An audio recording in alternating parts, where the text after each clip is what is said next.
and you're muted right now. Welcome everybody to our event that happens every week. We have a celebration this coming week with honoring Dr. Martin Luther King. And so I thought it might be good just to find a little something he might have said that to spur us on to our work. So in 1956, when he was 25 years old, he was getting ready to participate and already had a little in the Montgomery bus boycott. And he wrote a sermon, because he was a preacher, he wrote a sermon that was called On Being a Good Neighbor. And in this speech or sermon, he identified a neighbor as anyone who lies in need at life's roadside. He asked two questions about those in need during his own time. He said, what would happen to me if I stopped to help this person? And then he asked he used a parable from his faith tradition about the Good Samaritan. Those of you with that faith tradition will recognize it. And asked the question a little differently. If I don't stop to help this person, what will happen to them? Or put a different way, what will happen if we don't take a stand? So I welcome all of you to this, who are taking a stand, however you're taking it, in whatever way you're doing it, walking with those in need at life's roadside. And our common purpose is even more important today when our national neighborhood is so conflicted and our local neighborhoods find a lot of resistance to the presence of unhoused people.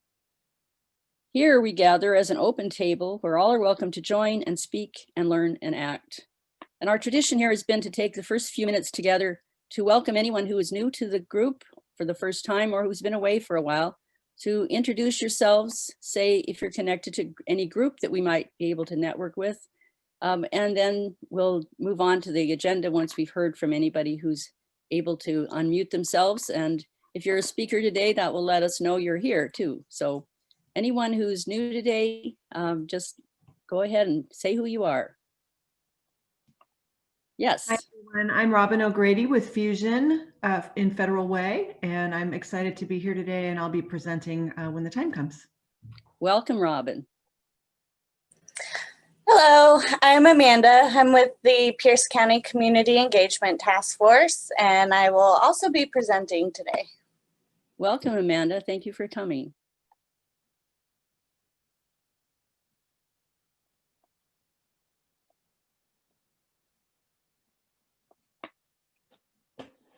Hi, my name is Todd Holloway. I work for the Center for Independence and had been part of the Tacoma-Pierce County Coalition to End Homelessness for quite a few years and had to step aside from that for a while. I've done many point-in-time homeless counts and worked quite extensively over the years with Garrett. So I'm happy to see all the work that you guys have done for so long, and I'm happy to be here to help in any way I can today. Well, welcome back, Todd. I look forward to getting to know you too. I think that's us, and you'll get to know us as you present and as you continue to participate with us however you can. Thank you, Rosemary. I'll hand the floor over to Nathan for an update on what's happening this week on the streets. Hey, yeah. So for those of you that don't know me, I'm Nathan Blackmer from Comprehensive Life Resources Homeless Outreach Team. And I wasn't able to get like a speaker from any of the other agencies this week, but I wanted to, we like to use this section to open the floor up to anyone doing direct service so they can talk to the things that they're seeing out doing direct service. I have two main things that I wanted to bring to the coalition today. The first is, as I reported maybe about a month ago, my entire outreach team is hit a brick wall with securing IDs for clients. This is especially troubling with us setting up, well, I suppose I should say with the city setting up additional warming centers as we're setting up these new shelters. Basically, without the ability to rehab someone's ID, the extent of our case management really kind of stops at coordinated entry, right? Which isn't nothing, but it would be much, much better if we could find a way to get access. And our management has been unable to make any type of headway with DOL. And I remember before the holidays, the coalition had mentioned that it could take on maybe getting someone from the DOL to be a point of contact for direct service providers. So I think that's something that we really need to look at. So that's the first thing. And the second thing is we're seeing a flood of new evictions. which isn't something that should be happening, right? So landlords have, as they do, figured out a way around the eviction moratorium. And what that is there are two paths that are being taken right now by landlords. The first is they're claiming that they're going to sell the property. And the second is they're claiming they're going to repossess it to inhabit it. So if anyone out there is doing any advocacy actions, those two things need to be regulated in some way, and they're just not.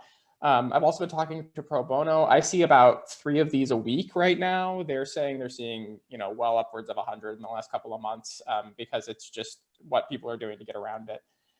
So those are the 2 big things that I've seen recently, along with, general landlord shittiness. But I don't know, has anybody else doing direct service got anything they want to bring up or talk to? One open troubleshooting question. Does anybody have a direct contact at Department of Licensing that could help us deal with that ID issue?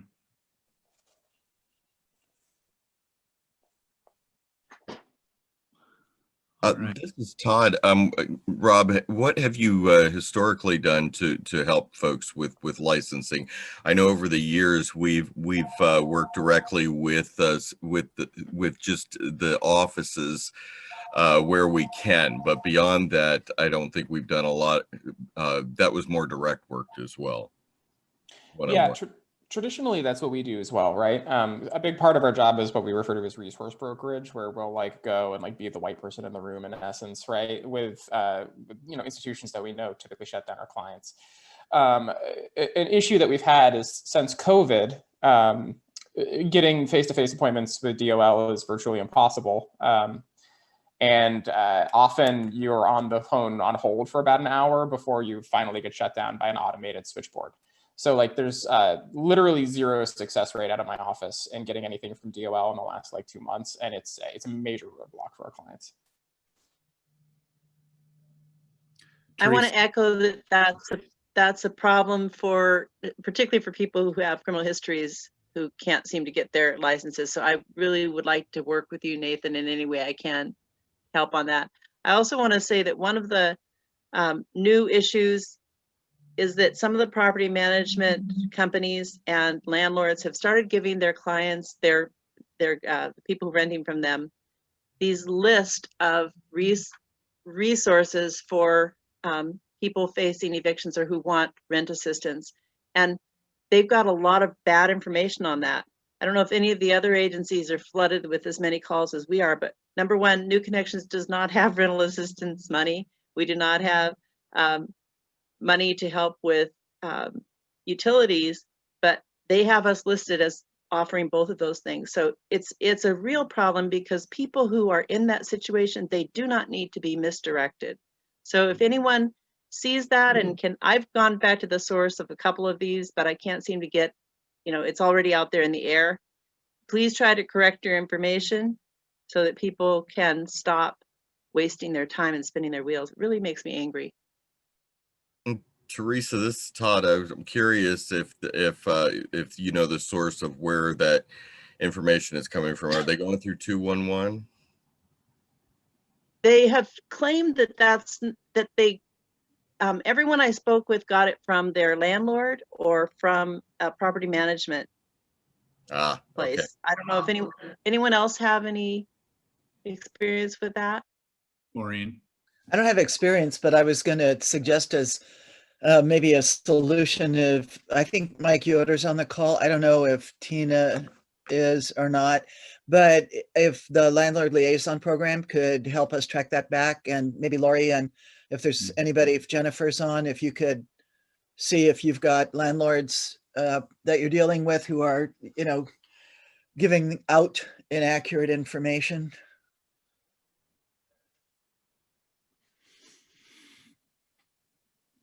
Yeah, we'll see what we can find out. Yeah, I'll make sure that Tina and the landlord liaison people are aware as well. Appreciate that. And great. Call Teresa.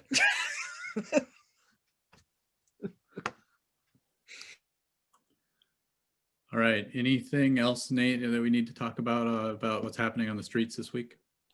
No, I don't think so. Those are the big things. Lori, just because I don't know if you were on, I was talking about the 2 types of evictions that we're seeing. Oh, right. Yeah, the 2 that are the loophole, the giant drive a truck through loopholes, the I'm selling the house or I'm going to live there. Yeah, and I was, it's very prevalent. I was on a call yesterday with the Attorney General's board that's working on veterans issues, and they're everybody's seeing it a lot. Anybody who's doing pro bono work, we got hearings every day. So they need to do more than they did a little bit. There has to be an affidavit, but you know, they can still proceed. And by the time people are out, you know, can't Maureen. go back and do much. Well, I'm just going to pop in. One thing that we're seeing is there isn't any sort of requirement of follow through. So for example, I came across somebody who submitted proof that they talked to realtors, but anybody can call a realtor and say they're going to do something, but that doesn't mean they're actually going to do it. And so I do definitely agree with Nathan that there needs to be more regulation, because people are just saying things and the court's like, well, I can only take them at their word, and they've said enough that it seems like they're going to do it. So Yeah, Maureen. And you're muted, Maureen. You're muted. How can that be? So 2 things. One, if you are working directly with clients or even people in your own agencies, encourage people to stay in place as long as they are safe. Do not have them self-evict. Rental assistance money is coming. It's going to be here within a few weeks. So do not, there's 510 million coming for Washington State. So do not let them self-evict, please. That's one thing. The other thing is start listing all of these examples of inappropriate evictions or potentially illegal evictions. So because there are tenant bills, tenant protection bills that are being put forward in the legislature. And the more actual examples we have, that you have at hand, the better we can collectively make the case for these protections. And not, treat it like HIPAA, so they can't track the individual, but you've got the date, you've got the circumstance, you might even have the landlord, but not the individual, a mother with 8 children sort of stuff, or whatever it is. So and keep it someplace where you can find it at a moment's notice. Thank you. Yeah, that all makes sense. I think there needs to be a bigger advocacy push around it is the thing. Like, I think like the city, right.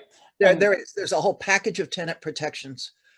Yeah, I meant more like on the city level, because like when the city required, when they did the change of purpose sales, that there was a 90-day follow-up on the project, so that if they did the change of purpose renovation, whatever it was that they did the relocation assistance for, that there was like a 90-day window in which if they behaved in a way that was inconsistent with their claim, that they would then come back and like be liable for and we can do those jurisdiction by jurisdiction. We can put that on the list, or we can try and get it from the state. Yeah, I got you. So. All right. Thanks, Nathan, and everybody for a productive conversation. If anybody has an interest in talking during this week on the streets section in future weeks, please let Nathan and I know. And that's really what this segment is about, is trying to respond to what's happening this week and give people tools so that we can avoid these problems for our clients. So thank you. So let's move on to our first presentation. So Robin O'Grady from the Fusion Family Center in Federal Way wanted to talk to us about her services. So Robin, I give you the floor. Thank you so much, everybody, and good to be here. I'm Robin O'Grady. I'm the Executive Director of Fusion in Federal Way. And for those of you who aren't familiar with Fusion, we've been around for 28 years. We actually started at Peggy Laporte's kitchen table. She and a few of her friends got together and were working toward efforts to help women escaping domestic violence and had their first fundraiser, and were able actually after that fundraiser to purchase our first transitional housing unit, and that was in 1993. So since then, we have purchased 20 transitional housing units, and they are spread out through Federal Way in Northeast Tacoma, and they are a blend of single-family homes and condos. We also have case management services. We have a wonderful case manager who actually goes and works with the families on site in the units, and we have a furnishing and decor boutique called Fusion Decor Boutique, and it's in Federal Way as well, and that it's called Upscale Resale Store, actually provides funds to operate and maintain our 20 transitional housing units. Just about 2.5 years ago, we began an effort toward opening an emergency family shelter in South King County, and were awarded $3 million from the state of Washington and $3 million from King County to purchase the old blighted Econo Lodge Hotel in Federal Way. And for the last 2 years, we've been working on renovations and preparing for operations at that site. And I'm happy to say that on Christmas Eve, we were actually able to, the day before Christmas Eve, we got our occupancy permit. We were finally able to receive our first family on Christmas Eve. So it was quite a good day. We have the capacity there to house 29 families, and family composition can be any family composition as long as there are minor children in their care. We're working with the other shelter programs, family shelter programs, and people can access our services by tapping in with the Mary's Place central list. They hold the list for all of the family shelters in King County. And I'll put the information there in the chat box. So if you have families, it doesn't matter where they're coming from. If you have families that are in need of emergency shelter, we do have space available currently. There is a screening process that occurs and a background check. We have a zero tolerance for alcohol and other drug use while on site. The program is approximately 90 days. It's variable stay. If folks need more time, we're open to giving them more time. We have a full-time housing and employment specialist, and we're connected with our community resources through the Community Collective Impact Coalition in Federal Way. And so we have a table of community partners at that meeting who are working with us to ensure that the families in our area can access services. We're also working very closely with the Federal Way School District, and I guess the landscapers in my neighborhood decided that right now is a good time to mow right outside my window. I apologize. It's a Zoom world. We are very excited. We currently have 6 families on site, and we can take up to 29 families. We have all COVID safety precautions in place, and a full team ready to assist our families to help them find permanency. So we're very excited. It is possible that some of our families going through the emergency shelter might have access also to our transitional housing units as availability occurs. And we're really wanting to partner more closely with Pierce County. We do have a lot of families coming from Pierce County in our transitional housing and have over the years. So let's see, what else was I going to share with you today? Yeah, so I'll put the Mary's Place central phone number in the chat box along with my personal information. Feel free, if you've got a family, to refer them to the Mary's Place list. If you have any questions or concerns, you can contact me directly, and I will make sure that Dorsal Plants, he's our program manager, gets the information so that we can get screenings done and get folks in as soon as possible. We're a little bit surprised because over the holidays, Mary's Place list only had 2 families on it. And interestingly, you know, at the time we were started our screening, there were 24 families on it. So either people found adequate shelter or they were with family over the holidays. But we are ramping up. We do have space, and hope that we can work with all of you to help get families off the street. So Robin, I do see a question in the chat asking whether families need to be actively fleeing domestic violence to use your services. Not at all, no. And it could be single dads, it could be grandmother, grandchildren. Any family composition is fine. Domestic violence is not a criteria. Yeah, and we're screening in as opposed to screening out. And there are 4 things that will screen someone out. And of course, those are the basic, violent crimes, arson, meth manufacturing or drug manufacturing, and sex offenses. Great. And it's in Federal Way, yeah. And Colin asks, what's the annual operating cost of your program and how much did it cost to set up? It sounds like there was quite an investment to rehab the Econo Lodge for 2 years. So. Absolutely, yeah. So $6 million project. Our annual operating budget is right around $600,000 a year. Great.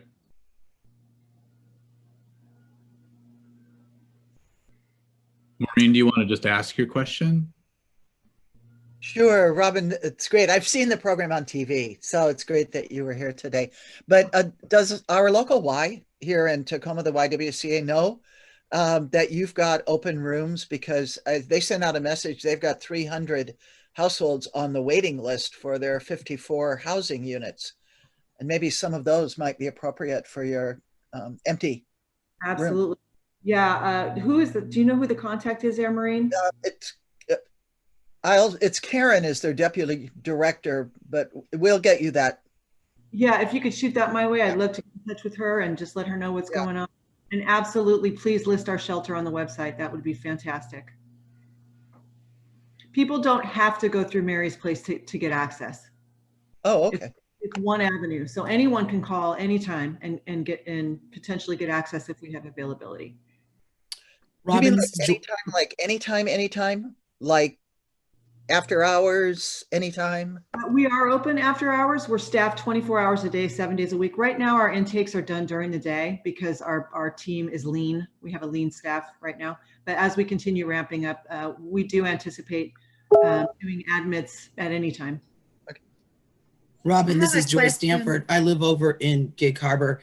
Hey, my question to you is, what's the staffing as far as your $600,000 budget? How much of that is staffing? Is that what you're asking?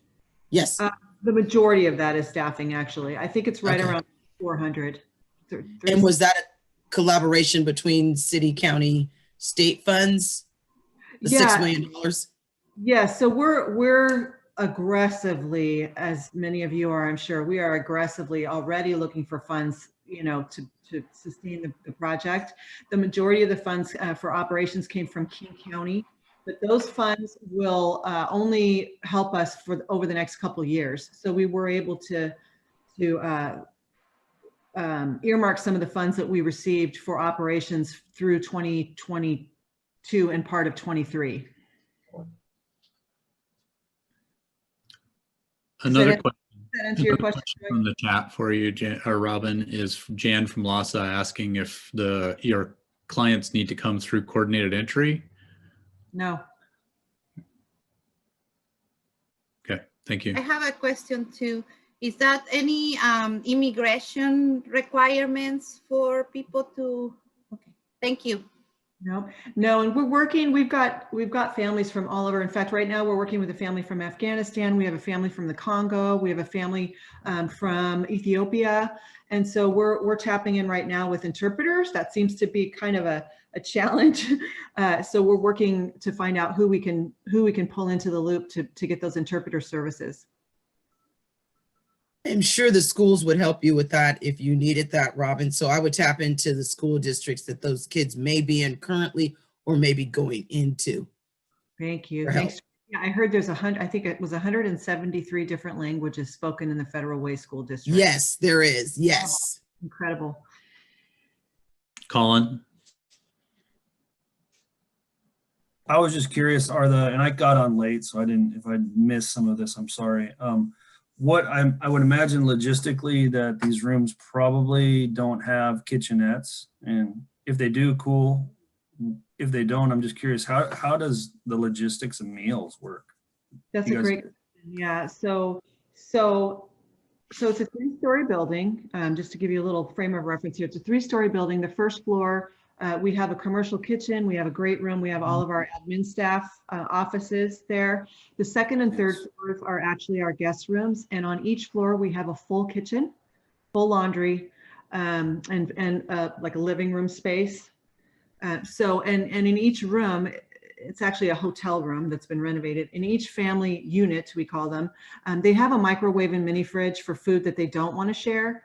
But on each floor, there is a full kitchen and large refrigerators, so they can cook meals for their families.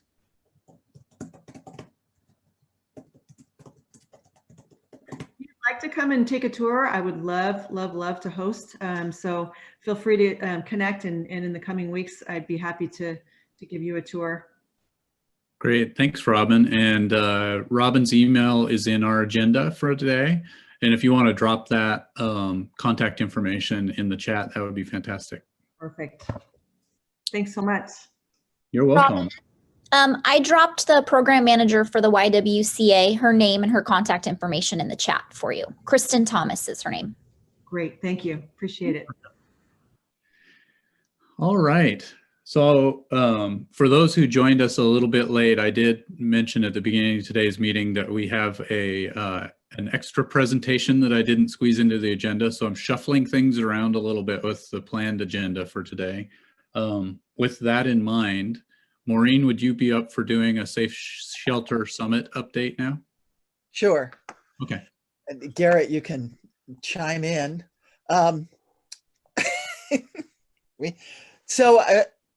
We have at least 100 people registered. The invitation, Garrett's going to check now to see exactly how many, I think. So these are our speakers.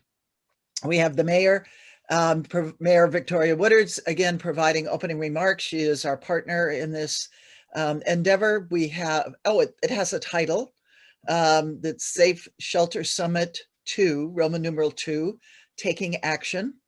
The mayor will open, Carlos Castañón will be our facilitator again. Garrett will write the final script, and Mayor Woodards, and we're really pleased that Tom Pearson, who heads the Tacoma Pierce County Chamber of Commerce, will be the second person offering opening remarks.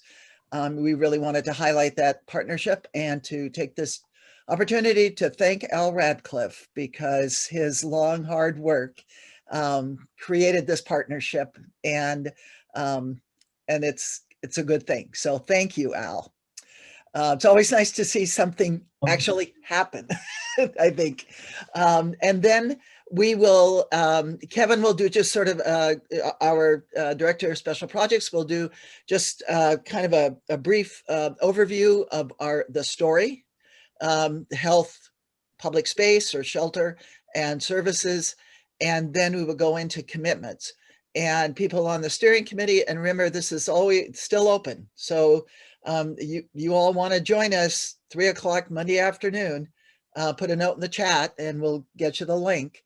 And so people who have taken responsibility for those requests to follow up on them will be working madly to get as many firm commitments from the entities, whether it's government or business or another agency, as possible, and to get the representatives from the entity making the commitment to make that public commitment. And then we'll probably also have some that are not final commitments, but are rather commitments in process. Some of these requests, as you know, are pretty heavy lifts.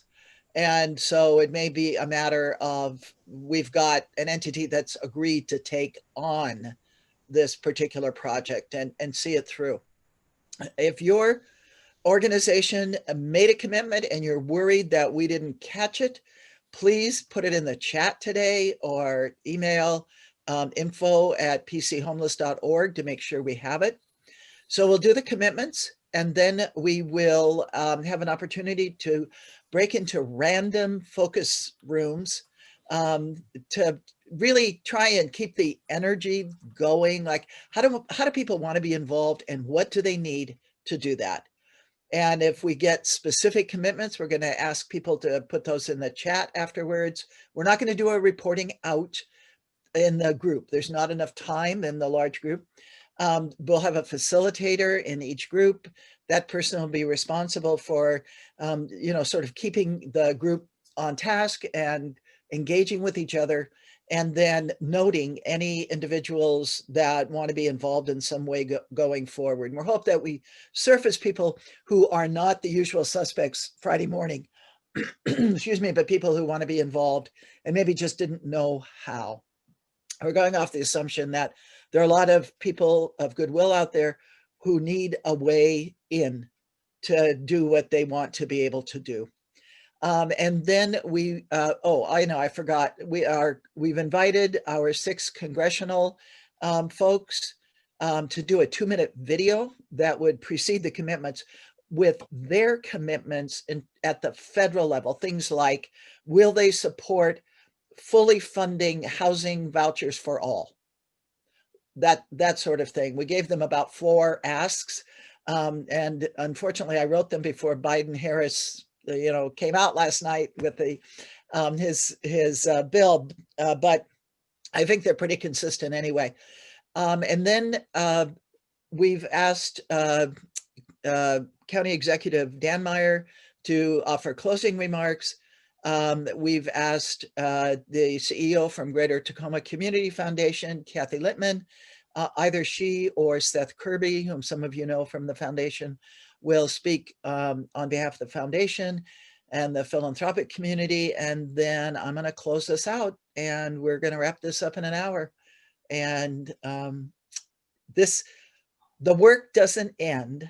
I think, where do we need you? If you want to be on the steering committee, please put it in the chat so we get you the link. If you have, you all have an invitation.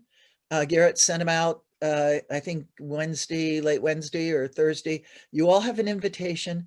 Use that invitation to invite your friends, your networks. It's Zoom. And Garrett will watch the numbers. And if we need to upgrade Zoom, we'll upgrade Zoom. But this is not restricted. So this is an opportunity. Doesn't matter what the person's position is in their organization or their committee or whatever. And we will, and Teresa's winning right now Lori and Teresa are neck and neck. Lori sent out to a listserv of 1,200 and Teresa sent out to numerous. So I'm not sure if they add up in numbers or not, but here's the thing. Those links will take people, like the request link that's in the invitation and in the program. It's going to take people to our website. And so this will be recorded. The transcript will be there as well. So the information isn't going to go away. When I dreamt up what this ended up being, I mean, I didn't make it into what it is. I just wrote that email to the mayor late on a Sunday night after Patrick was killed. But what I didn't envision, and what I think seems to be happening, is there's like new energy. There are new people who seem to be coming to the table, and existing people coming together in new ways.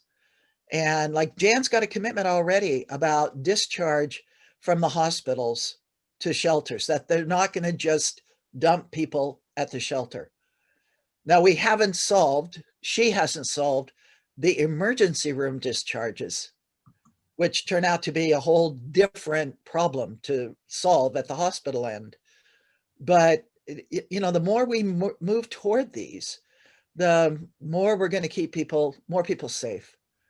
So a man died, was reported in the newspaper. The report was a man experiencing homelessness in his 70s with underlying health conditions, died of COVID-19. Nobody in their 70s should be homeless. Nobody should be homeless. Certainly nobody should be dying of COVID-19. So anyway, I felt pretty good about the shelter. I'm not sure. Last time I was really nervous. The summit, I feel last time I was super nervous. This time I'm not. I don't know if that's good or bad, but it's my level of anxiety reduction is due to all of you. So thank you. Thank you, Maureen, for all your work on this. And I think we're all looking forward to seeing the commitments.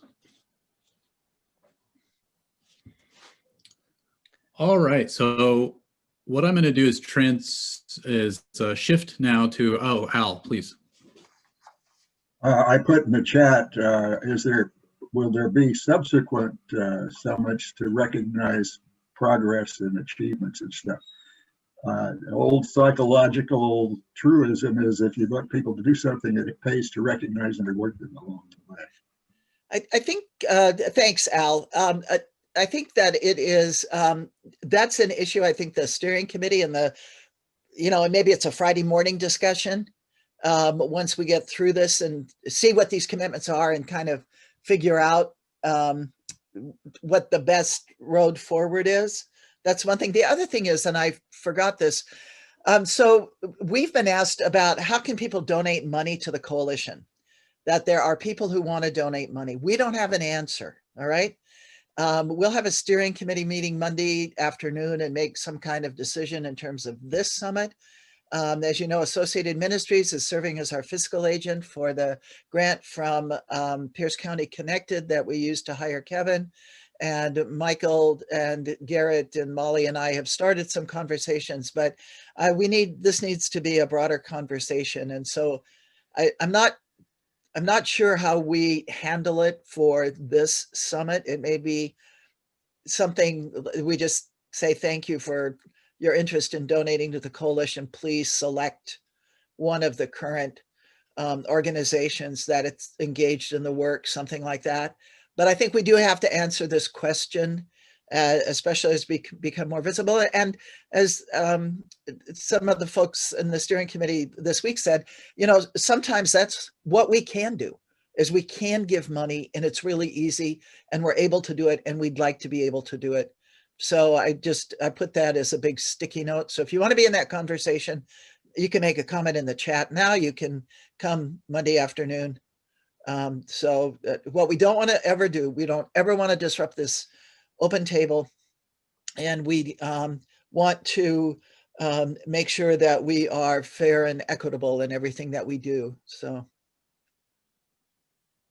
we might be inching our way towards a structure, God help us, but. Yeah, that was what I was going to mention was once we get past this second summit, I think that needs to be one of the conversations that we have as a coalition.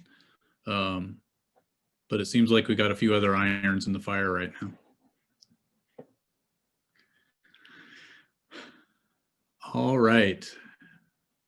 Garrett, did you want to say that publicly rather than just in the chat? I'm just going to be chatting today. No, I think our core mission as a coalition, like what we always come back to is this sort of coordination and support of direct service staff. And I think one thing that we could do really well that no one else is putting kind of general funds to is professional development, is developing our leaders of tomorrow and finding ways to make sure training opportunities and all of that are available to everybody. Small organizations, big organizations. That's just one way we could do something that I'm not sure. I know other organizations provide support, like whatever the homeless university that the county operates, like that's super useful, but I just think some, deeper things. So, but think about that, like what needs to be done that, that the money could make a real difference and support our mission. Not that we need to be soliciting money, but if people want to give it. Yeah, and James's comment in chat about a provider academy along those lines. All right, thank you, everybody. So this morning for our breakout discussion, last week, those of you who are on the call might remember that we had quite a bit of conversation, and we did in the planning group afterward, about issues that providers are having regarding when they have a a positive COVID case and the interaction to get people into an appropriate location, and kind of pick up the pieces with services after there's been a positive case in our programs. And so it was thought amongst the planning group that it might be helpful to have a conversation, kind of share what that experience has been like a little bit, and then have some breakout groups to talk about what are some of the key things that would be helpful to be answered, so that we can provide feedback to the Tacoma Pierce County Health Department and others to make the process more smooth as we move forward. So I want to thank ahead of time. James shared with the planning group last Friday what took place, what he experienced after New Year's. And I thought if he could help kind of set the table for our conversation, then we will break up into breakout groups to have a conversation among smaller group. Thanks, Rob. And so for those that don't know me, I'm James Pogue. I'm the Executive Director of Homeless Services at Comprehensive Life Resources. Besides running the outreach team that includes Nate, who's pretty active here in the coalition, I also oversee the Beacon Youth and Young Adult Shelter, where Carlos works, who's also hosting or emceeing the summit. For those that haven't heard all the wonderful news that's happened to us recently, the overnight of December 30th, leading into the 31st, we had a person in our shelter who was having symptoms and tested positive for COVID.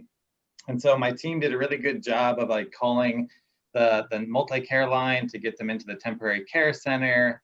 But to do all that, it took almost 4 hours. So the person was in our shelter for 4 hours. All of our staff had basically had to get first-degree exposure to operate in the shelter to keep that person isolated and have their needs met, but also to make sure that other clients were getting their needs met. And before we discovered that they were COVID positive, they had already had some time with folks in the building. And we determined that 10 participants at that night also got first-degree exposure. So we started just a normal protocol, which includes those 10 going to get testing, and our staff go through their process of testing and isolating.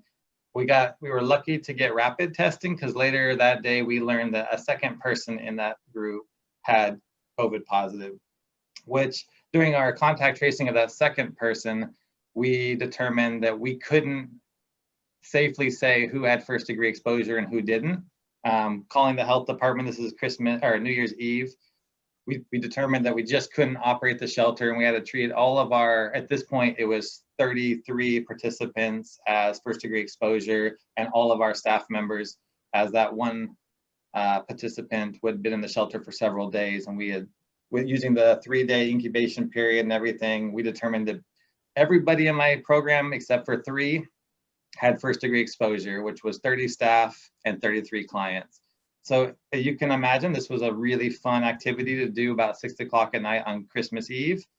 We couldn't get the temporary care center to take the second person, as we were in the process of finding hotels and things to secure our folks. So after calling around and letting people, for whatever reason, the care center just wouldn't take our folks. They only would take the first positive and not the second. There's some degree of uncertainty of their qualifications and screening, but we did say that this person in our screening had some challenges following our mask rule and distancing rule, and they interpreted it as a person whose needs were too high for the care center. So we called around to hotels and we did a bunch of last minute work, and we were able to find a hotel that said, yes, if your clients, stay in their room and adhere to like isolation and stuff, we're fine with it. Well, I don't know if anybody knows what teenagers are like, but they didn't follow the rules as instructed. And there was cross-room pollination going on, and leaving and going to the lobby, going outside to smoke. So after the first night of being there, and on top of that, most of my staff were now isolating. So I had 2 staff plus myself who was working on getting clients meals, getting people like hygiene activity. You can only imagine they didn't have clothes, anything. They just, everyone straight to the care center. So we're doing everything we can on like New Year's Day to get things coordinated there. I'm a pretty big agency. Our agency is pretty big. We have chief medical officer and we have nurses from other departments who were willing to come over and do rapid testing on everybody because we couldn't get the health department or the TCC to kind of launch something. Their instructions at the health department was like, no, we actually have to wait 5 days of isolation before we can test. Well, in that process, as we got to Saturday, the hotel vendor decided that our clients weren't in good faith operating as we agreed in terms of isolation and keeping their actual hotel safe. So then we had to do a second move where we worked with another hotel that didn't have a lobby. It was one of the out-facing hotels or motels where people exit to the parking lot. That I want to give a tip. That is absolutely the way to go during isolation time. Don't have an indoor hotel. On the night of, beggars couldn't be choosers as we were trying to find like 17 rooms. But for future, one tip, outdoor exit, really important, I would say. But we also had to make like phone calls to higher ranking officials of the city and county and ask why is the TCC, the Tacoma Temporary Care Center, telling us that they have 20 empty beds, but will not take a single one of our clients. They just lumped them all in together. So make a long story short, there was pressure applied and suddenly 17 clients got into the temporary care site, which has nursing and things like that. It is a hotel. And I will say my experience there was not awesome. They really, really tried hard to make sure that the clients that were coming in could comply. No behavioral health issues, no mental health issues, no complex medical issues. All that to say, we didn't have that information if clients had it or not, but they were really asking like, could this client like follow through with protocols or not? And we didn't have those answers all the time. And I just honestly had phone calls every single day with a new issue that they were having with a new client. And I talked to their supervisor many times, and my feedback to them was it seems like you're trying very hard to get folks out, even people who really need it. So to make a long story short, we got everybody finally tested. Some people went to a hotel on Hosmer, and some people went to the temporary care site. We had to split them in half. It was like 17 and 17. And every hotel move, we lost a couple more clients who chose not to go with us. So now we're down to 25, which included about 7 or so who didn't continue through. We've been operating out of this hotel on Hosmer every single day for 14 days. The health department did 1 round of testing on the 5th day, which was like Wednesday, the 5th or something of January. And then they came in and did a 2nd round of testing Wednesday. We are getting our negative test back. Just so you know, every single staff member and every single client that wasn't the first 2 has tested negative twice. So the outbreak was contained. Yay, our strategies worked. We may have overreacted, but if we didn't overreact, we wouldn't have maybe stopped it at 2. We're confident that our environment would have created more.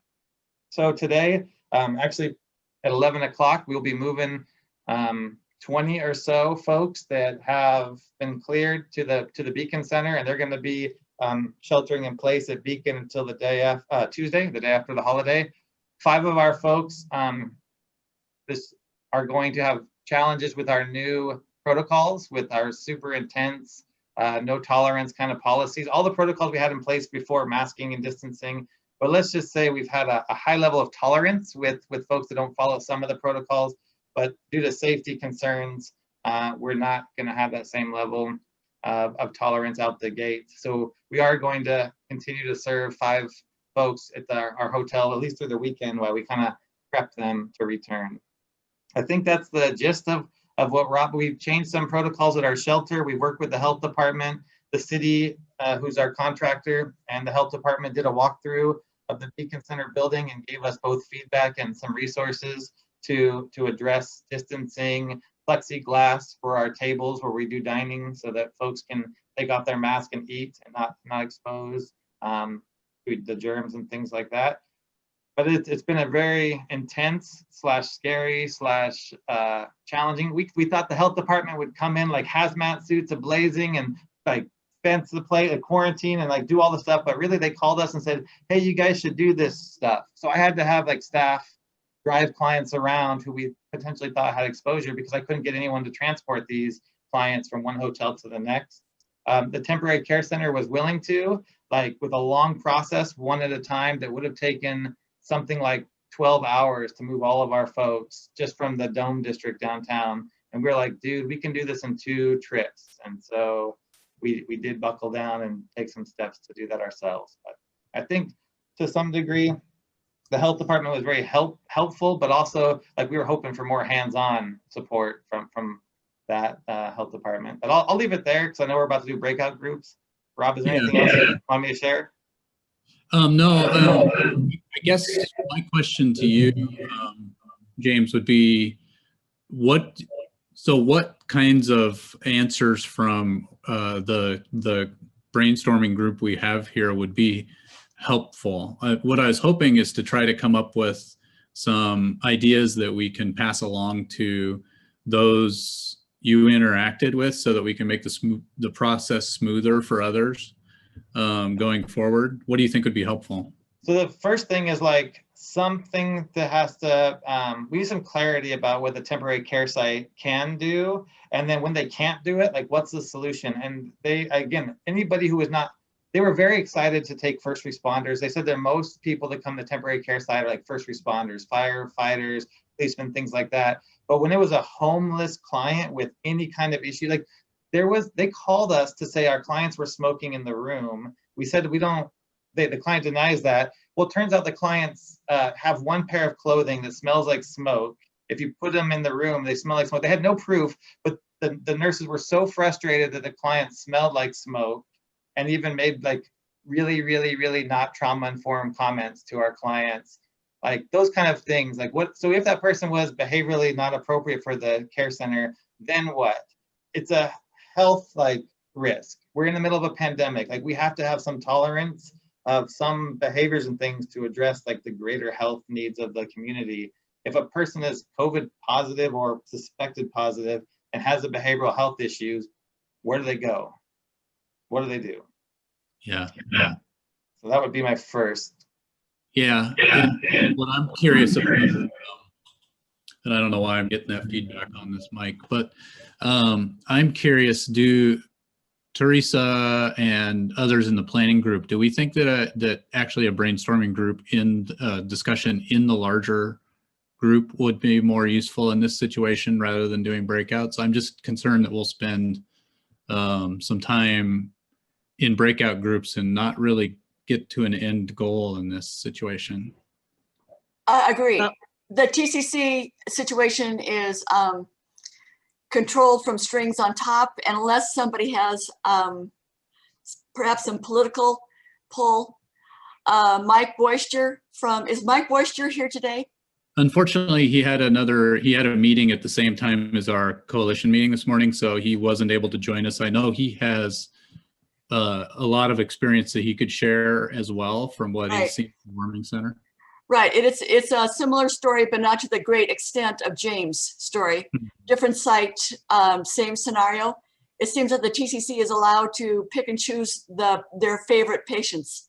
And those of us as healthcare providers know that we have a preferred patient profile, but by golly, maybe everybody deserves the same equal treatment. So if anything, perhaps the coalition could draft a letter that would go up to the highest chain of command. It is paid for. Maureen, correct me if I'm wrong, but I believe it's still paid for by the CARES COVID money, if that's the case. But there's sort of an MOU between the health department and the operator. So it helps to document these incidents. So James has a recent story. Mike has Mike's story is from Christmas Eve. Yeah. With the same result. And so if anybody at the group has another story of someone who is living homeless, testing, not testing positive per se, but perhaps a known exposure to a known positive case, those are the folks that we need to get off the streets and out of shelters into isolation and quarantine. So it would help with the weight of the draft of the letter, if we choose to do that today, to have as much either anecdotal or real data to explain the scenario. Yeah, and I know there's been comments in the chat from Greg and others. We're really surprised that this hasn't happened before now. Surprised and thankful. But what part of the setup for this conversation as well is the recognition that if and when the more virulent variants of the COVID virus come into our community, we could be facing this to a much greater degree going forward until more people can get vaccinated. So the hope would be, if we do write a letter, that we can create a more clear process that makes sure that we don't end up with people who are infected just having to be out on the street. Colin? Oh, I have a suggestion. Also, you guys been great about writing letters to the editor on the newspaper, and maybe write a little story of these incidents and how that happened, because there is a lot of people blaming the homeless population of the infection and everything. But if they're not getting the right services with, you know, the money they supposed to be allocated for all of us or everybody to help with the spreading of the disease. So I think the community and everybody needs to know and hold people accountable for being creating more disparities already, especially with this vulnerable population. So maybe that is stop. And also a letter to whoever provide the money. I read the FEMA or, and then CC the county, you know, and the health department and the city, so they know what's going on, because at some extent they're responsible for the well-being of the citizens, regardless of their housing situation. Thank you, Sarah. I think Colin and then Teresa. I was just going to say that it's, you know, and I mentioned in the chat, it's unfortunate because we did have a site set up. Me and others in this meeting had that site set up at the MDC, the old healthcare for the homeless. We had a site set up for so many of our challenging homeless experiencing or exposed to COVID. So that site was shut down, unfortunately, because we weren't getting a lot of people at that time. So it was sensible to understand, but it's too bad that they didn't kind of keep that as an ad hoc site to be opened back up when it was needed, because now it's basically been scrapped, and it's, you know, I pulled a lot of the stuff out of that and gave it to other shelters. But I tell you what, it's kind of like when we talk about the encampments and, you know, why are we doing nothing about Yakima Avenue, and how is there not a plan in place for this? It is absolutely ridiculous that we have a plan in place for literally every single population when it comes to COVID, except for individuals experiencing homelessness that are the most vulnerable and the most challenging. So like, we have millions of dollars that have been pumped in to this system, and we are sitting here 9 months later with no plan in place for people under 509 or people from a shelter to go to. It's absolutely, it's ridiculous. It's shameful, honestly. Thanks, Colin. Teresa and then Greg. So I just want to say, in answer to your question about the small groups, if what we want is to have those of us who always speak continue to speak to the whole group, then it would be good to stay in a large group. If what we want and what I think we want is to give a chance to talk, we could certainly focus the conversation on, please bring stories forward if you have them about this, and let's get them out there, and let's plan to talk about what we might want to have in this letter. But I really hope you don't scrap the small groups, because there are people I'd love to hear from. Thank you, Teresa. And yeah, I'm a little torn because timing wise, we have a very full second hour and we're now heading into it. Greg, you had something you wanted to add? I just, quick question for James.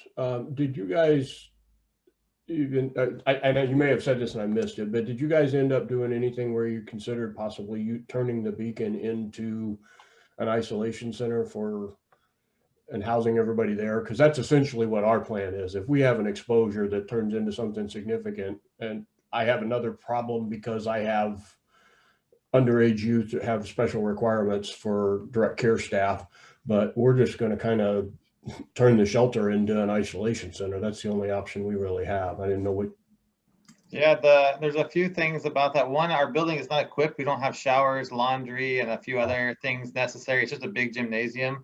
The problem wasn't the participants being isolated, is that the only way to staff it was to have people come and go home who had already been exposed. So we offered people hotels and we looked at options, but we just didn't know what we were dealing with. I had all of my staff in the same exposure.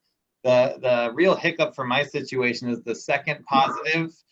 Because of the timeline, the exposure was only like 4 hours from the day that we discovered the first one to the second one. Our assumption had to be that they were positive for much longer than 4 hours, and that the time that they had been in the shelter had been consecutive days for the 24-hour time period, and potentially had contact with everybody. We couldn't contact trace effectively. If it wasn't that person, it might have been a different response.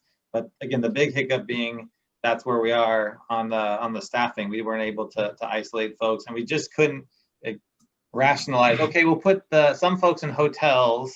You're going to work still with definitely having exposure with COVID, but probably getting a lot more than that exposure than just those 2 people, because the whole building would have been on lockdown. And again, our folks, we have 40, a lot of behavioral health issues and other things. It would have been a really big ask. I mean, to the point where it would have been safe. Now, with that said, our team is our agency is a 1A provider. So in terms of line for vaccines, so we have some staff that are already starting that process, and it's very possible the next time around we'll have a different protocol if this ever happens again. But as simple as getting food and all of that stuff, the logistics of trying to accommodate all that on a lockdown in a building that wasn't equipped for 24-hour services and showers and things would have been very, very challenging. Rosemary? So I second Teresa's idea about really wanting to hear from people, and I'm aware we probably don't have time today, but I would recommend that we have really an important issue that we could all consider if we did this next week, where people could think about Colin's point, or whoever's point it was, about the increased virulent aspects of this disease. What are we prepared for in our agencies? What are we not prepared for in our agencies? What could the coalition do to help make sure that the issues that James raised are dealt with by the groups that are charged with that kind of response? So I think we could have some of the things that have already come up from people, but hearing from all kinds of folks, if we made that a really clear ask for us to think about for next week. Yeah, I would agree. I think maybe if we devote 10, 15 minutes for people sharing, especially the stories, to help us build a strong communication so that we can build a better process going forward, would be great. And I do apologize that we've kind of slipped away, lost that time for the breakouts today. Anything else that anybody wants to add before we move on to our next presentation?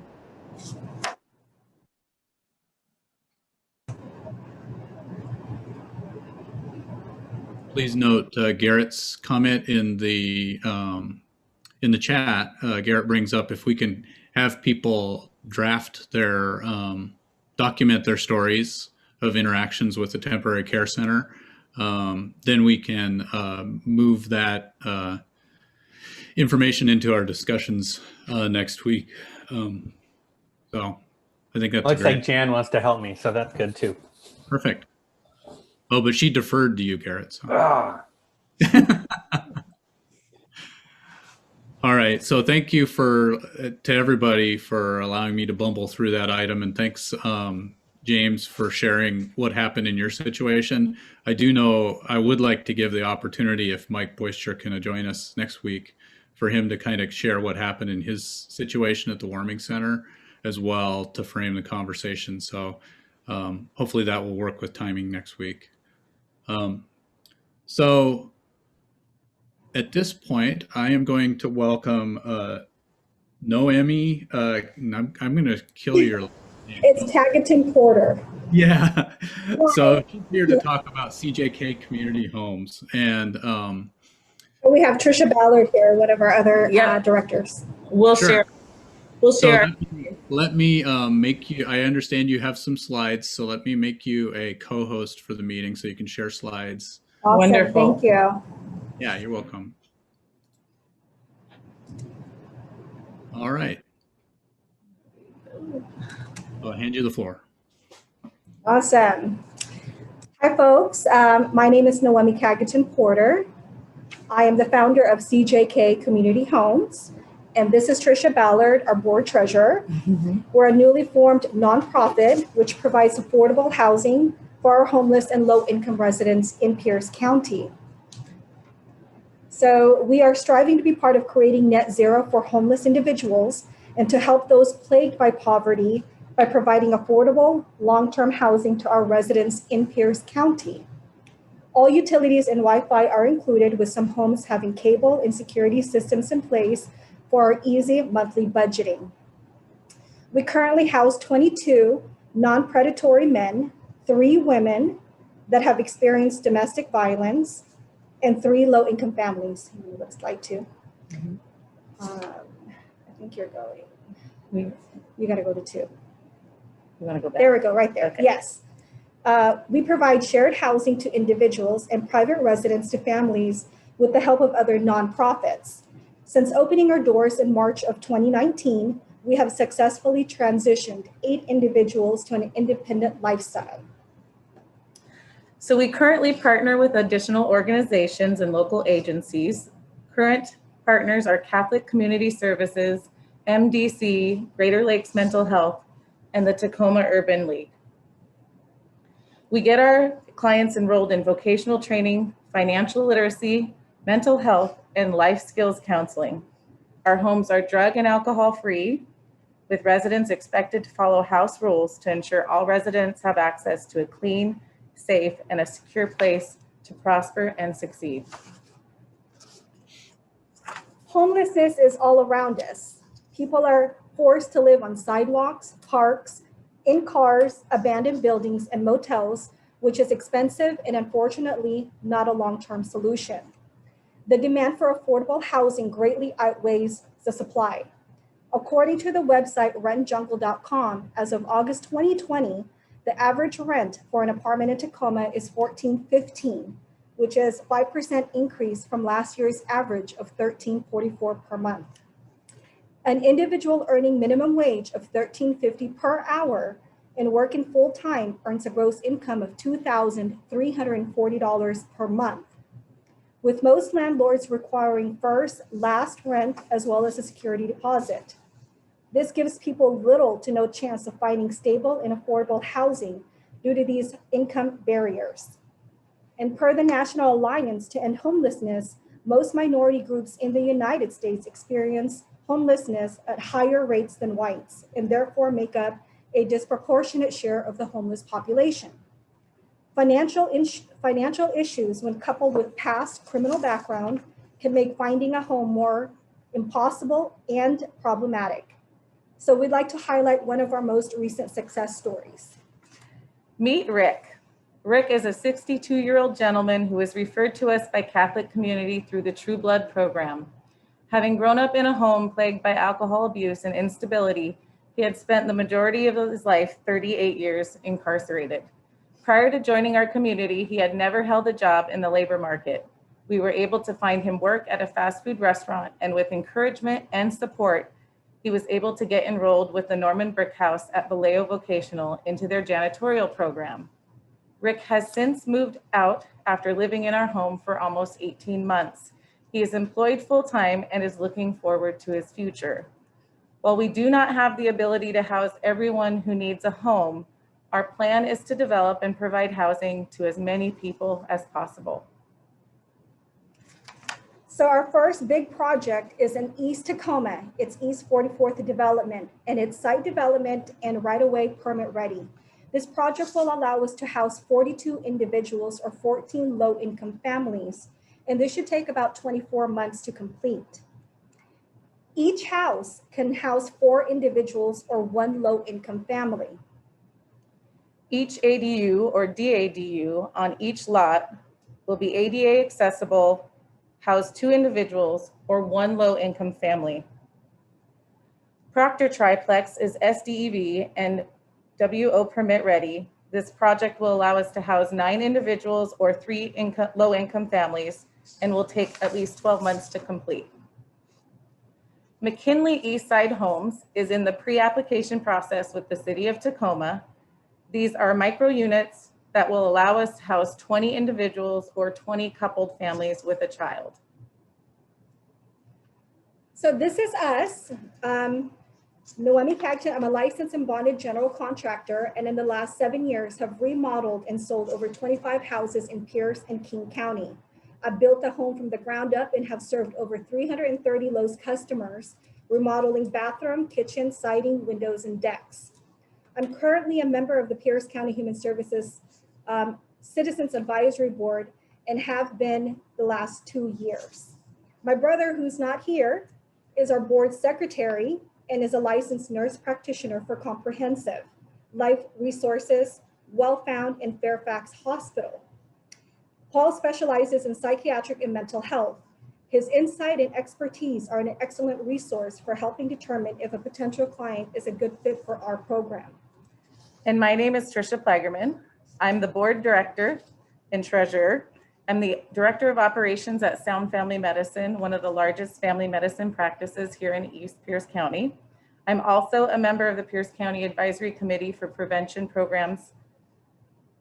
I have been a successful leader who oversees and manages daily operations and sets strategic goals to achieve. I hope to bring some great value to the organization as we continue to grow. We know homelessness negatively impacts the entire community, and the solution requires help from the community.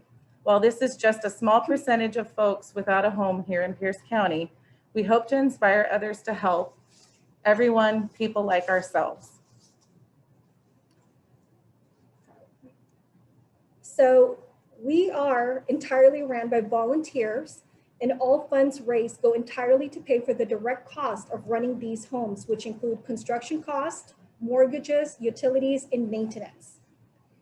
This is not an easy task, but having been homeless myself, alone with my 3 daughters, I know the impact of lack of housing has on a person's well-being, emotional well-being. It's a scary, frustrating, and demoralizing experience. We stayed at the Tacoma Rescue Mission, who connected us with LASA, who helped get us into transitional housing in Lakewood, that gave us a foundation to succeed in now having given the opportunity to pay things forward. Our intent is to help those who just need an opportunity to get their lives on track. At the age of 21, I found myself pregnant in a very abusive relationship with little to no support. It was through community resources and assistance that I found the guidance and mentorship that played a pivotal role in becoming who I am today. We hope you can support us in our mission of helping serve our community one person at a time. Together we improve lives and build a stronger community. Well, thank you very much for coming and talking with the coalition about the projects you have underway. Do folks from the coalition have comments and questions?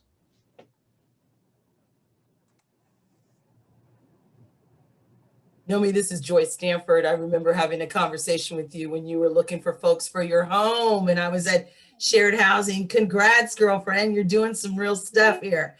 Hey, my question is, do you have any plans of doing some projects like on my side of the bridge over here on the Gig Harbor Key Peninsula, or out further east, East Pierce County, in the more rural areas?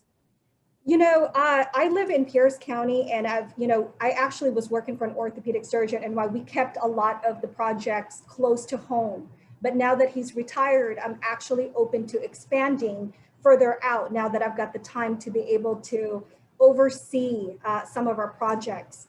And so, yeah, I'm always open to that. We've got right now 3 projects that we're working on.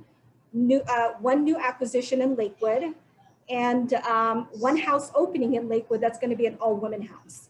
But yes, we're definitely open. We just need the, it's always the financial resources that limits us from really growing to our full capacity. So we're taking baby steps. Great, thank you. I hope to have you come over and talk to our coalition next. I'll get a hold of you to do that. Definitely, Joyce. Happy New Year. Colin? Hi, that's super impressive. I was just curious if there's like a cost per unit you guys are shooting for with those. You know, right now, it's based on the remodel, the cost of the construction. A lot of our houses are fully permitted, fully remodeled. So we want to make sure that our clients feel, you know, for us, for me and Trisha, we're not going to house people that we can't live in ourselves. And so we want to make sure that, you know, they live in a safe, super clean environment, fully remodeled to where they deserve it. This is the normal how people live. Outside of that, you know, it's I know that a lot of our clients really appreciate the homes that they live in.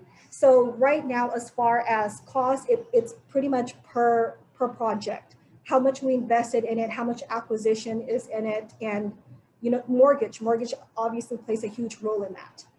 But typically, typically it's about $800 per room, fully all inclusive and fully furnished. You know, Wi-Fi included. So that way they have the opportunity to be able to look for jobs, go to school, and have access to those resources. And it's easy budgeting for them because nothing really fluctuates. Varies. Correct. They have a set monthly rate, and that includes power, everything Garbage. that Noemi said. Yeah. And it just makes it easier for them to budget around. So everything else they can do with, you know, rent primary, and then everything else they can worry about.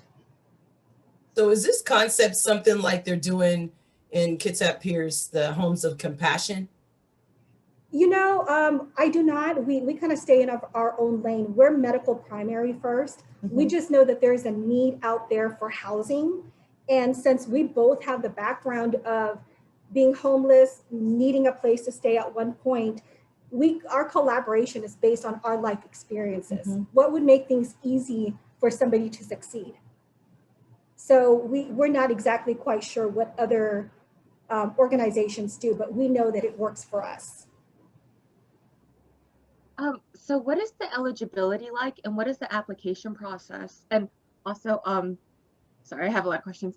I know you had mentioned it's like permanent supportive housing in a way, but it sounded like you were saying that you guys have successfully transitioned 8 families into self-sustaining. So is the model more transitional based, or what? Yes, well, you know, because the people do need to get off the streets now. So right now, our houses that we have, that we own and operate, are kind of based on transitional. We were transitional, and then we work towards permanent housing. So our new developments are going to be based on permanent housing. But yes, right now it's house sharing is what we focus on right now, and so it's a lot easier. A lot of our single men do shared housing, and a lot of those individuals are the ones that's actually transitioned out to be self-sufficient. So we do an interview with the individual, make sure it's a good fit, because you just can't be throwing people into a home and you know, let it be problematic. And so we do a one-on-one with the clients, you know, talk about expectations, see what their goals are, and hopefully it's a good fit for us. We are the only ones we don't really take right now is sexual predators, because a lot of our houses are by parks or schools. So the distance keeps them from being housed in these homes. But we have, you know, felons of every other background. So you had talked a little bit about transitional goal, and each of our clients has different opportunities and capabilities. So that's where vocational planning and the assistance for behavioral health comes in handy, because we have to create SMART goals, right? A goal that each client can reach. And so each client may be on a different path, but the full goal is for them to be able to have somewhere safe to live. And so we're looking at, you know, more of a permanent housing later down the line, but the foundation is housing primary, because that's the platform that they need to be able to build from. Is a home, a safe environment for them to be in, to be, you know, to be able to grow.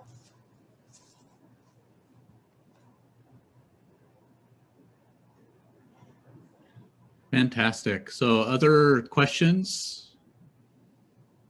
Yeah, this is Sheila with Goodwill. Noemi, are your units mainly located on the east side right now? No, so we have 10 homes right now. So they're all over Pierce County and Tacoma, Lakewood, East Tacoma. So we have 2 in central Tacoma. And that's not including 2 houses that we're working with the city of Tacoma right now to get that permit ready. We're trying to build a main house and an ADU. So we'll have 2 current existing locations now that's being housed and 2 that's going to get built. We have a development in East 44th where there's a current house now that we're actually renting to 2 veterans. And we're going to be building from that and adding 7 lots to build 7 houses and 7 ADU. And then we also have another one on McKinley and East 34th Street. We have one on South 50th. We have one on 79th in Lakewood. We just picked up a new acquisition in Lake Louise. And we have another house in Fairlawn and 69th Street. So all in all, we have about between 10 to 13 properties that we own and operate. This is great information. Thank you so much. Okay, sure. Noemi, I put your contact information in the chat, but is there other addition, like a website or anything else that folks should be visiting to get more information? Yeah, we would love to be able to share the PowerPoint with you. All our contact information is there, but it is cjkcommunityhomes.com is our website. Okay. And we just went live about a few days ago. So there's definitely some modifications that possibly will need to be done, but all our info is there. Okay. CJK communityhomes.org. .com. Yeah. And we're actually, right now, we're in negotiation. There's a property on State Street right now that has been sitting and abandoned for a few years. I don't know if you guys have seen that. It's a 30 to 50, hold on, 50 bed. 50 unit. And it's been on the market for, for a while. So somebody had actually reached out to me. I'm an investor also. So I buy and sell houses, and this individual has listed, it's 5210 South State Street, which is 50 beds, 11 bath. And so we're looking to collaborate together and maybe do a master lease with our nonprofit and see what we can do to be able to, help with the community and to get more people off the streets. Well, thank you so much for the information. Really appreciate you taking the time to present to us this morning, and hope that you'll consider joining our calls going forward. I know you posted, I think you're on the mailing or the email list. So it's great information for everybody on the coalition to have. Definitely. Thank you for having us. Yes, thank you for your time. Great. All right, let's move on to our government updates for today. I see Valerie on the call. What do you have for us from Pierce County, Valerie? So just a few really quick updates I wanted to kind of bring up to everybody. I hope you can hear me okay. So rental assistance for 2020 did close. We are in the process of waiting for the rest of the recommendations from the U.S. Department of Treasury. We also met yesterday with Washington State because we will get a direct allocation from the U.S. Department of Treasury, and we will also get an allocation from the state. And so figuring out what the requirements will be, it's going to look probably really different from the last year's application. And so just what are those requirements? What do folks have to be eligible for in order to receive this assistance? And so our goal is to have the project up and running in sometime in February if all stars align. Department of Treasury has been pretty vague as of right now on what's required, what's not required. And so we want to make sure that we don't have to go back and do a lot of grant changes and make folks not eligible. So that is in the process. We are still working through that. We do have some unspent ERAP dollars from 2020. And so we are working with a provider now to get those out the door. Folks who originally applied in 2020 will be eligible for those moving forward. So just figuring out what that last dollar amount is and getting that contract up and running. So all of that's in the works. for the point and time count. So I received an email asking what our stance is. And so here is the my answer. I don't know if it's official, but I work for the county, so take that for what it is. So we went ahead and we requested an exception to not do the homeless point in time count this year. And what's important for people to understand is HUD only requires it every other year. The state of Washington requires it annually. So we actually have done a point in time count for 21, 22 years total. So we are far exceeding HUD's requiremms, but the state of Washington has in recent years required it a part of our document recording fees. And so the state has also requested an exemption. King County, Snohomish County, Spokane all requested exemptions. And that is for several reasons. One, in Pierce County alone, we use approximately 400 volunteers to do our annual point in time count. That's 400 people that have to be trained, that have to go out into the community.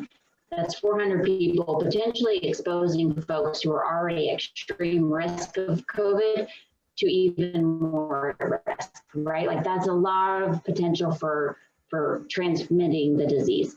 The other thing is that those 400 folks are going into some of the contact tracing nightmare that creates when you're talking thousands of folks experiencing homelessness on top of the 400 volunteers and everyone.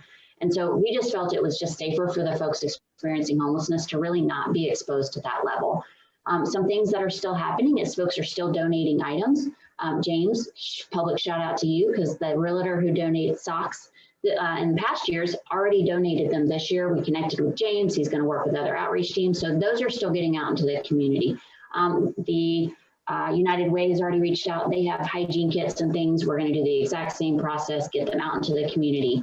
Nike donated some shoes, get them out into the community. So that part will still happen.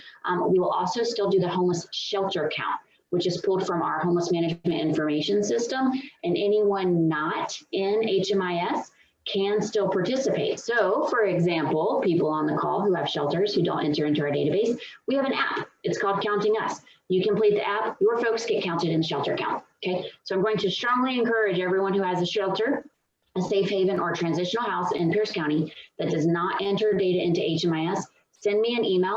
I will get you connected to the app. It takes less than a minute to complete, super, super vague, no socials, none of that stuff. Just really making sure that your folks in the shelter get counted in this 2021 count. So please keep pushing that out because we desperately need. The count will still be on the night of the 28th. So if you are a shelter provider, the night of the 28th needs to be a really, really good data night. So you'll have for 5 business days to get that in, and then we will report that number to HUD. Still doing all the same demographics, all the same causes of homelessness, all of those things, but we'll be able to pull most of that out of HMIS. So those are my current updates. I am currently in 3 meetings at a time. So after I answer your questions, I will have to bounce to the next one. But if you have any specific questions, anything you need from us, please let me know, but I'll stay for a minute. Yes, Garrett. It looks like next Wednesday's Human Services Committee meeting is going to have an update from Heather Moss on the 2020 work plan. Do you know much about that? I know absolutely nothing about that, but I will. I will put a link in. Let you know what I can find out. In the email, there's going to be a discussion about the FEMA funding, according to Councilmember Young at that meeting. Again, as well as COVID-19 and 2020 update should be interesting. And is the COC meeting next week? It is. The COC meeting is at 9 a.m. There is an updated link and an agenda posted on the website from our amazing Bee. Just got posted today, and it's a packed agenda. Your own Kevin will be there to do a report out.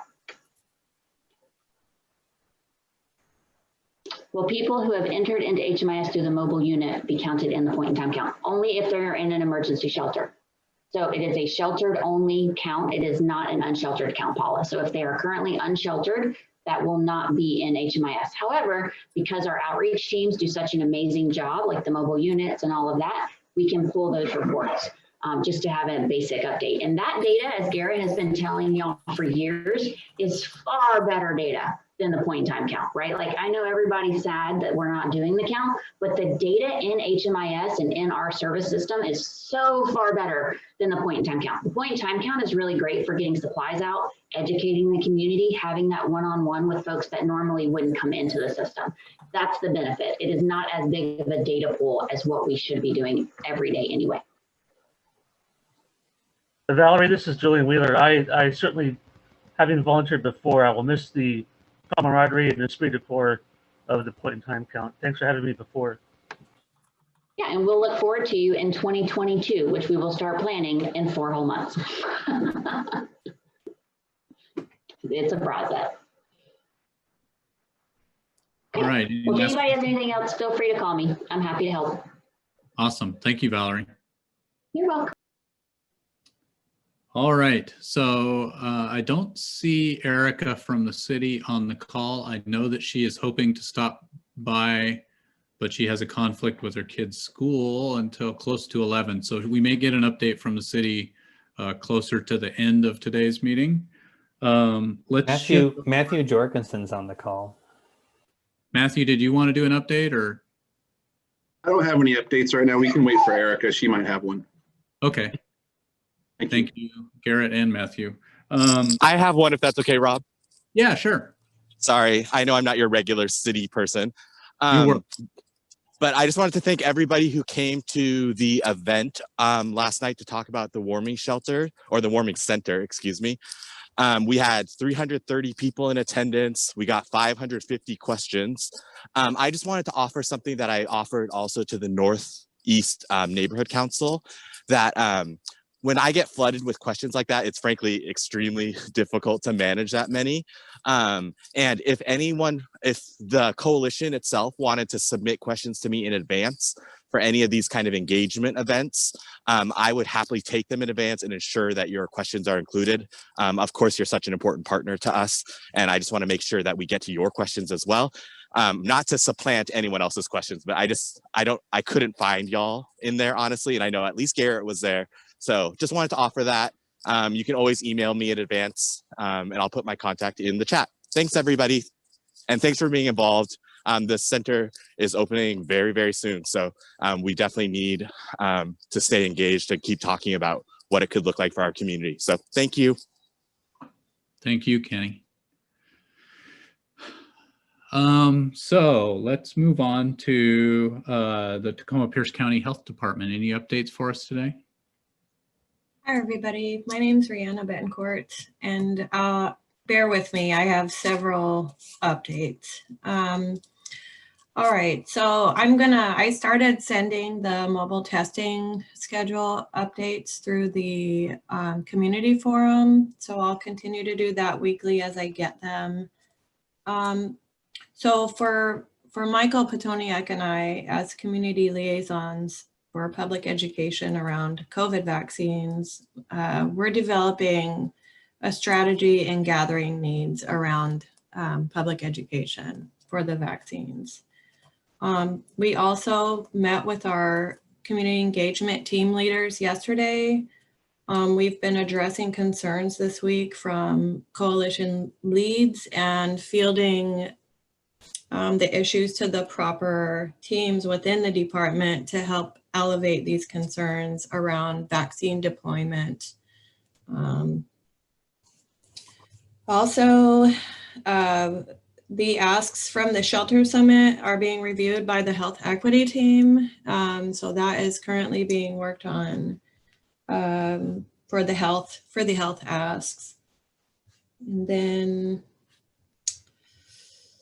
when we met with our community engagement team leads yesterday, we got a point of contact for our healthcare coordination team, who will be joining this coalition meeting in the near future for to talk about planning for vaccines around the unhoused population. Also, let's see here. Outside of our COVID activation role, Michael and I are on our other work, our regular department work. We're on the social, economic, environmental conditions of health team, and this was put together the year before last. And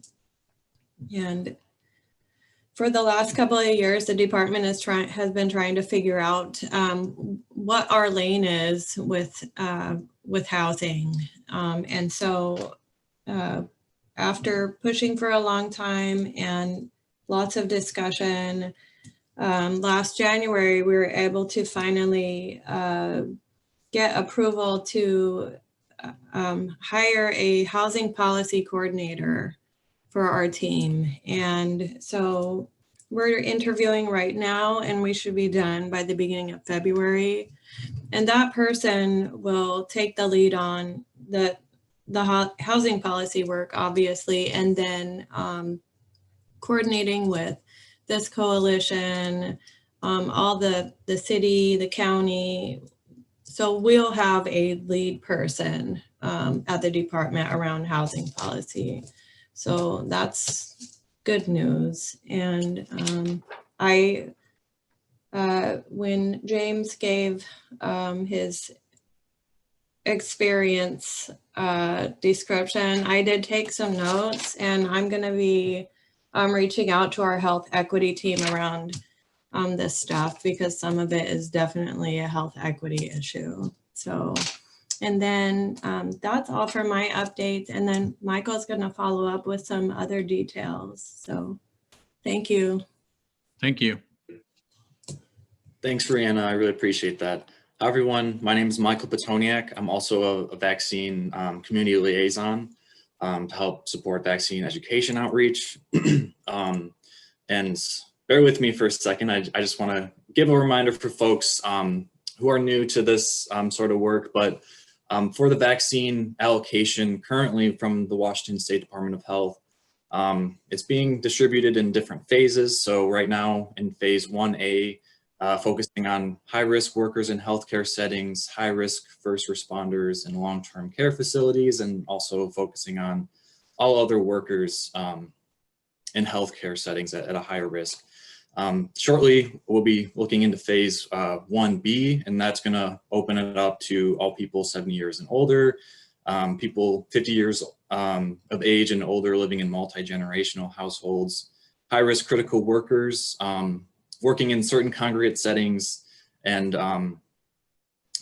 people 16 years old and older, 2 or more comorbidities, underlying health conditions, and tier 4, looking at critical workers, people, staff, volunteers in congregate living settings.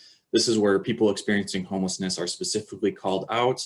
And these are all going to be phased in throughout the next few months. And just for information for those not as familiar, I'm going to share the link to the Washington State Department of Health's webpage that kind of has more information on this.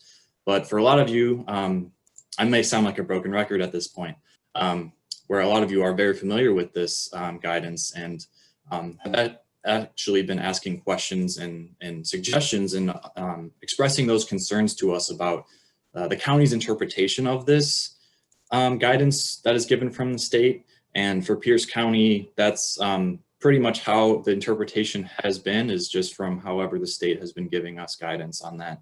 And there's been concerns and issues based on other counties who have been interpreting the guidance. And I just want to say that, yeah, definitely we've been getting some concerns, suggestions, and thoughts on this guidance from the coalition's leadership. So thank you, Garrett and Maureen, for sending those questions, fielding those to us. We'll be answering, we'll be meeting together, like Rihanna had said, with our team. Our response is separated into different teams and focuses. Like we mentioned, we're more focused on vaccine education outreach. There's another team for actually planning vaccine distribution, another team for vaccine testing, their COVID-19 testing. So we're gathering all those folks together, and we're coming up with a strategy. And just to let you know, we have received those ideas, those questions, and that feedback. We really appreciate that, and we're taking those concerns really seriously. We'll be meeting together to come up with a plan, and we'll follow up as soon as we meet together and have more information for you all. So thank you all for your patience. We really appreciate all these concerns, questions, and thoughts. So we'll be moving on this. So thank you again. I really appreciate it. Thanks, Michael. Garrett, I have a quick comment. As you plan out how to distribute vaccines to people experiencing homelessness, you might consider having in the room, while you're planning, people that work with people experiencing homelessness and people that are experiencing homelessness. Right? Those are two really informative sets of folks that will be able to give you some good information. So I appreciate the meet in a room and come out with a plan, but in the spirit of collaboration, you might consider meet in a room with people that are working with those populations and people that are those populations, and then create a plan. Thank you, Garrett. Yeah, that's a great suggestion, and I will definitely follow up with our team lead, Jax. I believe some of you folks may have met Jax, but we'll definitely suggest that to Jax, and we'll definitely get moving on this. We really appreciate all the feedback and support. Please let us know what the reaction is so we know whether you are going to follow up.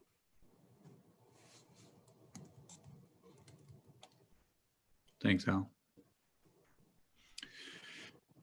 All right, so I want to thank everybody for that. I don't think we have anybody from the Pierce County Emergency Management Department with us this morning.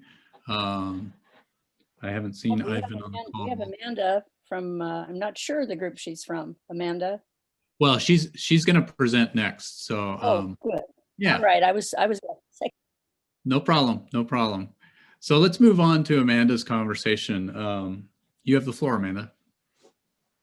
Hi, everybody. I'm a co-leader of the People's Group from the Pierce County Community Engagement Task Force. And one of the bigger projects we've been working on is a speakers bureau. And what that is an opportunity for speakers who have lived experience with homelessness and other challenges to present their story to organizations and agencies. And the goal of this is to help the staff better understand and serve their community. And as it evolves, we are hoping that the Speakers Bureau will offer a sounding board for new ideas and initiatives. And this is something we've been working really hard on, and we've just begun training 2 speakers with our speakers assistants. And the purpose of a speaker's assistant is to take the speakers through the process of developing their story and figuring out how to say it, what they want to say, and getting that practice in. As compensation, we offer our speakers a toolbox. And what this toolbox is a lot of career training. We do kind of a life skill set exploration pertaining to the speaker's individual life. We do resume building. We do network connecting, short and long bios, professional photos, and set them up with a LinkedIn account and letters of recommendation of that sort. And so as we're kind of coming towards the end of this program being built, we've begun kind of seeking out additional speakers as well as speakers assistants. And we're really looking forward to just getting this up and off the ground. I am actually the first speaker that's gone through the process. And I speak on homelessness. I was homeless for 8 years, from 14 to 20. And I've been off the streets for an additional 8 years. So we're really excited about being able to bring this to the community. And if it's something you're interested in and would like to be involved, you just head over to our website, the PCCETF.org. I'll go ahead and drop that in the chat as well, and fill out one of our membership forms, and our engagement coordinator will get you set up with our People's Group. And then you can also shoot me an email as well for additional information, or if you would like to get involved, and I can send you to the right group. And I'd just like to add to the website that was just put in the chat by Garrett. That's actually our old website. We have our own standalone website now with everything up to date. So if there's any questions, I am happy to answer that. You do not suck, Garrett. So does anybody have questions for Amanda?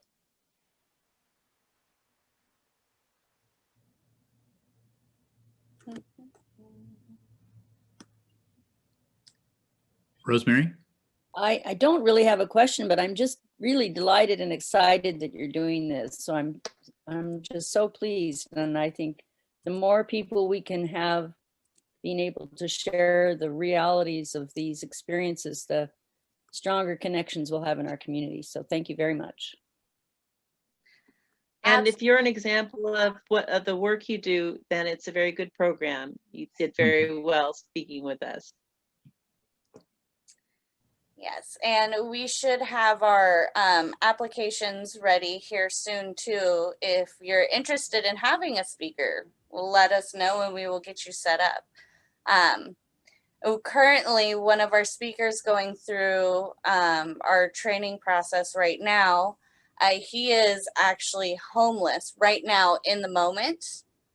And so that kind of gives us a nice variety. You know, we have me who's transitioned out of homelessness and transitioned back into society. And we have him who's currently homeless and trying to navigate how to do that transition into society. So we have quite a few different angles to look at with this. So definitely feel free to email me if you're interested in any way.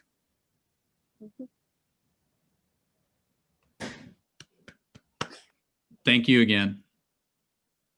And again, thank you for your patience.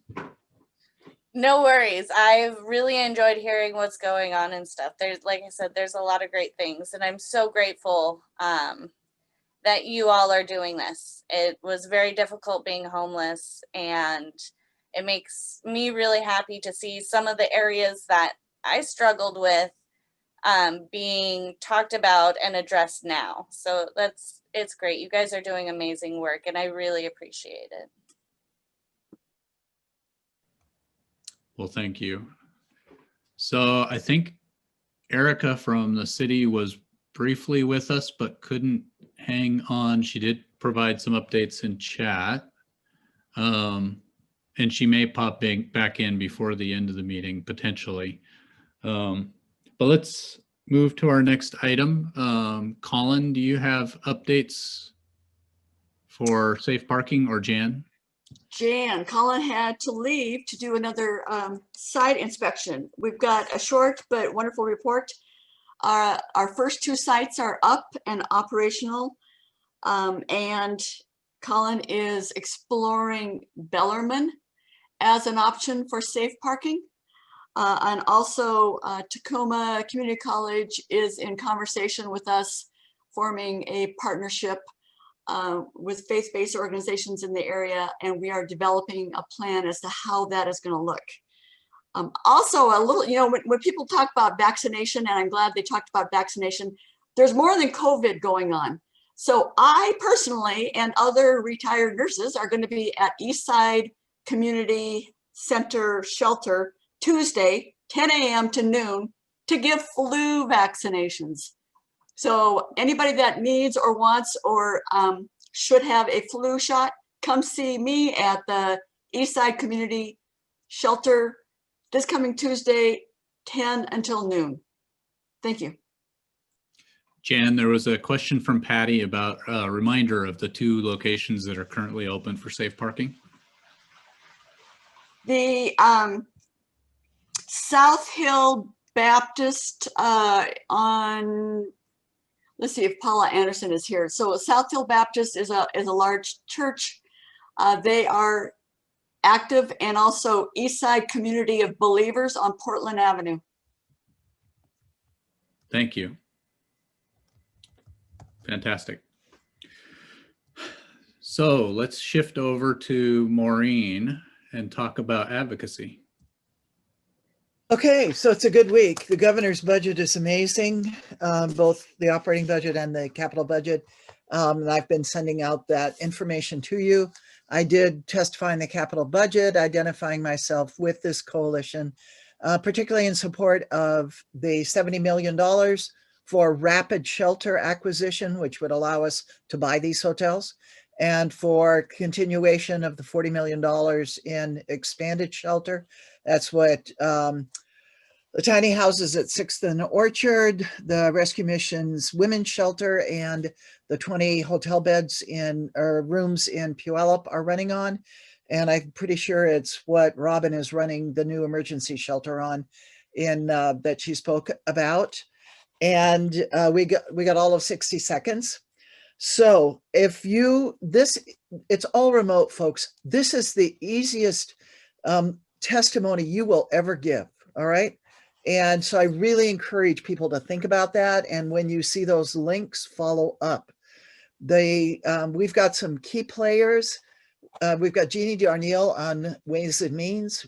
In the Senate, we've got Mari Levitt on the House capital budget.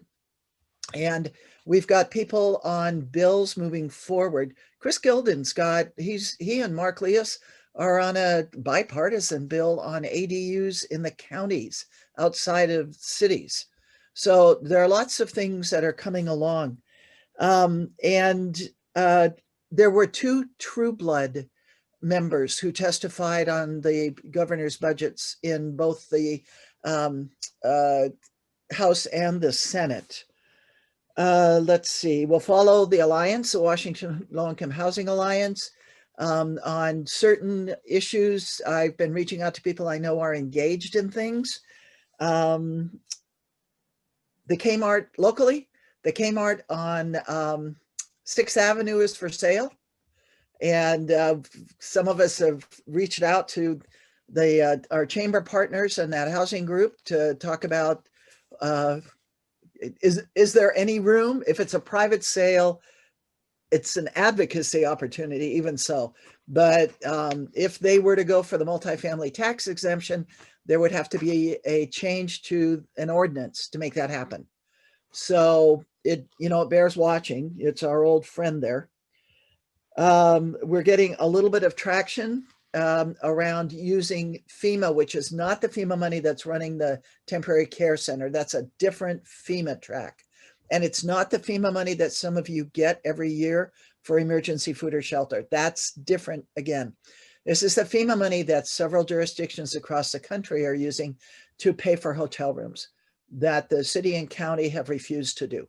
So somebody we know, not me, emailed important people, and now there's, his eyes are, that's the one. And so now we're getting questions from city and county council members about this. This FEMA track would pay 75% of the cost of the hotel rooms and the food. And we'd have to come up with 25. There is federal emergency solutions grant money that could be the resource. There could be other kinds of things, but this is, they're doing it other places, and including entire states in some cases. And Nick Federici is working it at the state level. If you want to operate a hotel or a motel as emergency shelter with an eye towards converting towards permanent housing, whether it's permanent supportive housing or whatever that looks like. And I did not reach out to you when we started a set of conversations with Bridge Housing out of San Francisco, then please let me know so I get you added to those conversations. There's no money right now and there's no commitment, but the county does have some document recording fee money they could bond. So there's a possibility of acquisition. And Bridge Housing itself did $100 million social impact bond, just a straight taxable bond at about 3.25% interest. So it's not, you don't have to deal with all of the low-income tax credit stuff. So it's, how normal people do business. Anyway, if you want more information, let me know. If you want to be involved in advocacy, I'm going to keep sending the National Low-Income Housing Coalition updates for the federal and the Washington Low-Income Housing Alliance for the state. And when I see an issue that I know people, organizations involved in, I'll try and reach out directly, but please, please reach out to me. This really is a session that most of the people who were speaking on these committee meetings were professional lobbyists, all right? There were some who were members. The community of people with disabilities is extremely well organized. They had a couple of folks speaking through AI. Their computers were talking. You could see them visually, but the computer was speaking. So it's really pretty cool to be able to see that technology work. But for the rest, lots of professional lobbyist types. So this is the opportunity. Thank you, as always. Thank you, Maureen. So we have about 4 or 5 minutes left on the agenda. Do we have anybody with anything for the good of the order to close us out, or any other items that we should hear about today? This is Julian Wheeler. I wanted to thank the people here in this on this meeting who attended our ACAC meeting on Tuesday. And so thank you. I'll just pick on Garrett for now. Thank you for attending and for helping us generate some ideas for accessibility projects. I speak as chair of the ACAC, and we can make Pierce County more accessible. If this can help generate some interest in looking at what each of you is doing as far as, the accessibility aspect of it, then I would like to suggest that. My email address is forthcoming, but Garrett can help you find me. And I also wanted to have a second announcement here. Unfortunately, there was an incident at my house last week on Tuesday, and just because I served as an elector, someone left a death threat on my porch, and so I'm putting the case number into the chat box. Thank you for your interest here. Thank you, Julian, and sorry to hear that.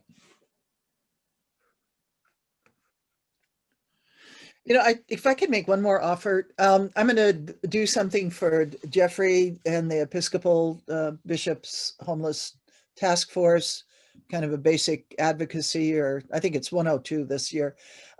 If you want some specialized, brief advocacy training for your particular group or organization or something like that, let me know.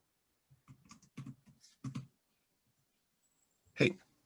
This is Todd Holloway. Maureen, could I trouble you to get the contact information? I can email you directly if that's helpful to find out who at the state level is working on that FEMA Category B funding.